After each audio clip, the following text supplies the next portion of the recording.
आणि आता बातमी येते संभाजीनगरातनं। संभाजीनगरातील शिवसेना उमेदवार राजेंद्र जंजाळ यांनी मतदार आणण्यासाठी आणलेल्या गाड्यांवर दगडफेक करण्यात आली आहे। भारतनगर परिसरामध्ये 3 गाड्या फोडण्यात आल्या। यात चालकासह 2 जण जखमी झाले।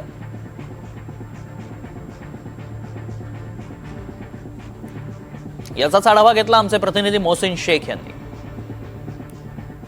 छत्रपती संभाजीनगर आणि राडा काही थांबायला तयार नाही। आता छत्रपती संभाजीनगरमध्ये आणखी एक धक्कादायक प्रकार समोर आलेला आहे। शिवसेनेचे जिल्हा प्रमुख राजेंद्र जंजाळ यांनी मतदार आणण्यासाठी आणलेल्या गाडीवर दगडफेक करण्यात आली। ही गाडी आहे, आपण बघतोय की मोठ्या प्रमाणात या ठिकाणी दगडफेक या गाड्यांवर झालेली आहे। आतमध्ये विटा आपण बघतोय, मोठ्या प्रमाणात विटा ज्या आहेत तर गाड्यावर फेकण्यात आलेल्या आणि त्यामुळे गाडीचं प्रचंड नुकसान झालं आहे। या गाड्यांमध्ये ज्या काचा होत्या त्या देखील फुटलेल्या आहे आणि मोठ्या प्रमाणात नुकसान राडा या ठिकाणी पाहायला मिळतो। ही दगडफेक कोणी केली माहीत नाही, मात्र गाडीचे जर आपण हे सगळे आतमधले व्हिज्युअल बघितले तर सगळ्या काचा या ठिकाणी फुटलेल्या दिसत आहेत। अशा 3 गाड्या होत्या ज्यांची ही सगळी ज्यांच्यावर दगडफेक करण्यात आलेली। अज्ञात व्यक्तींनी दगडफेक केलेली आहे। पोलिसांनी देखील याची सगळी माहिती घेतलेली आहे। पोलीस देखील या सगळ्या प्रकरणात चौकशी करतात। मात्र राडा आणि संभाजीनगर हे समीकरण आता काही थांबायला तयार नाहीये। मी तुम्हाला थोडेसे आणखी दृश्य दाखवण्याचा प्रयत्न करतो। अशा पद्धतीने या गाडींवर जेव्हा दगडफेक करण्यात आली तर सगळ्या काचा या ठिकाणी विखुरलेल्या आपल्याला पाहायला मिळतात। गाड्यांमध्ये अजूनही दगड पडलेले आहे।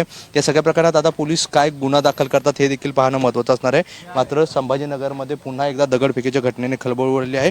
आता या सगळ्या गाड्या पोलिसांनी या सगळ्या ताब्यात घेण्याची शक्यता आहे आणि पुढील गुन्हा देखील दाखल होण्याची शक्यता आहे। मात्र ही दगडफेक कोणी केली याचा शोध पोलिसांच्या तपासानंतरच समोर येणार आहे। मात्र संभाजीनगरमध्ये पुन्हा एकदा राडा पाहायला मिळतोय। व्हिडिओ जर्नलिस्ट राहुल चव्हाणचा मोहसिन शेख, NDTV, छत्रपती संभाजीनगर।